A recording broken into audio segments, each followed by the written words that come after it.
Hello students, in my last video we have studied about basic features of democracy. Now we have to move to second topic, that is the structure of government of India. Now see this. The government of India is divided into three branches. Now first one is legislature, second one is executive, and the third one is judiciary. Now one by one I will explain you about all three branches. Now first of all about legislature. Now see this. Legislature power in India is exercised by the parliament, a bicameral, that is Rajya Sabha and the Lok Sabha.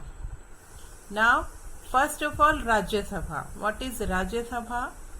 Rajya Sabha is the upper house of parliament.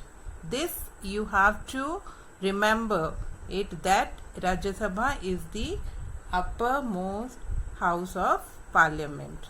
And the second point about Rajya Sabha is it has not more than 250 members. And the third point is members of the Rajya Sabha are not elected by the people directly but indirectly by the legislative assembly. It is very important. So members of the Rajya Sabha are not elected by the people directly but indirectly by the legislative assemblies. Now these are the features of Rajya Sabha. Now come to Lok Sabha. As you have read that Rajya Sabha is the upper house of parliament, and in Lok Sabha is the lower house of parliament. This is the difference between two. And the present member of Lok Sabha are 545. These are the important things which is underlined. You have to remember it. And the third point is its members are directly elected.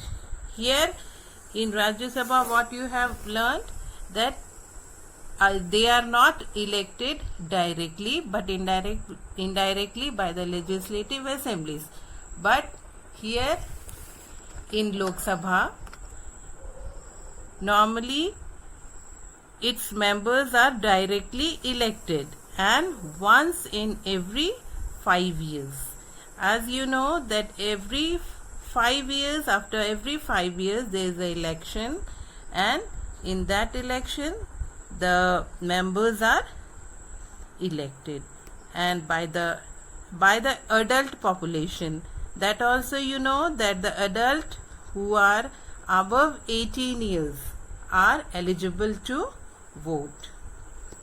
And the fourth point of this is qualifying age for the membership is 25 years.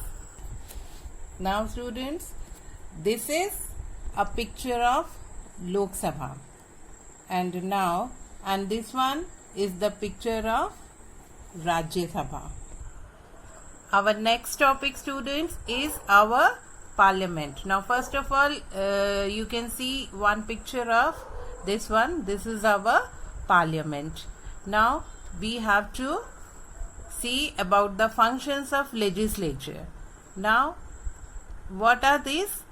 It enacts all laws and has power to amend laws. Enacts all laws means it can make new laws, and it has the power to amend laws. Amend means if it is not successful then it can be amended.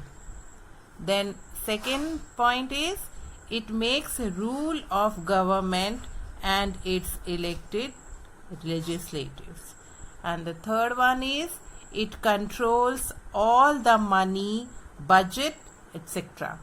These are the functions of legislature. Now The second branch of government is the executive, and here president is the head. Now see, the president has a specific authority of the legislative branch. President only, he is only having the special authority of the legislative branch. And what can the president do? The president must give his assent to all parliamentary bills before they become law. Before becoming the law, the president has to give his assent to the parliament. And here next is, the president is empowered to summon parliament to address both the houses. Both the houses means the Lok Sabha and the Rajya Sabha. And the next point is, the president also may send messages to either house with respect to a pending bill or any other matter.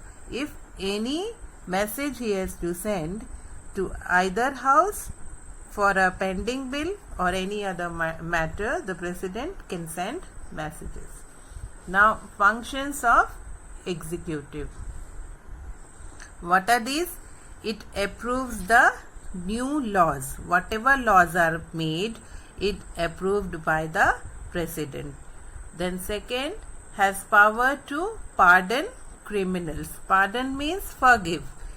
If any criminals, it gave application to president to forgive, he only has the power, the president has the power to pardon the criminals.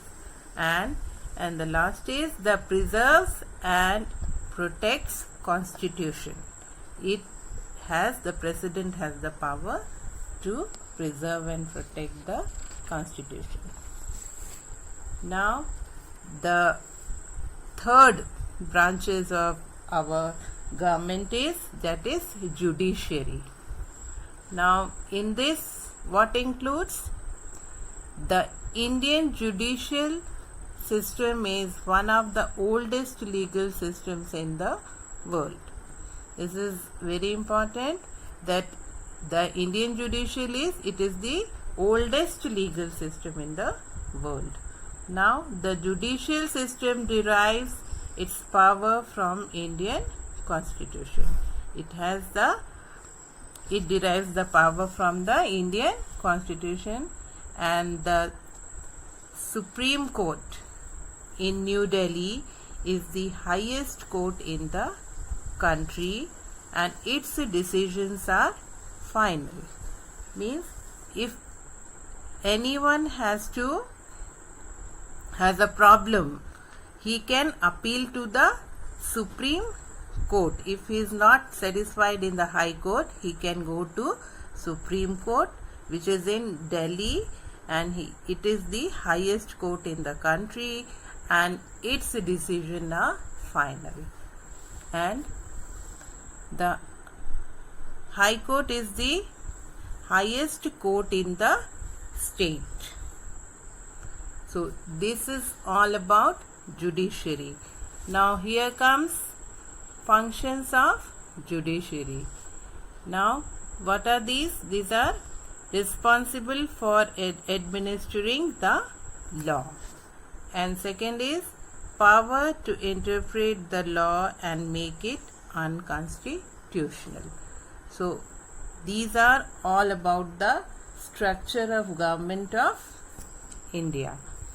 And the last heading which is left is elections, that we will take in our next video. Thank you.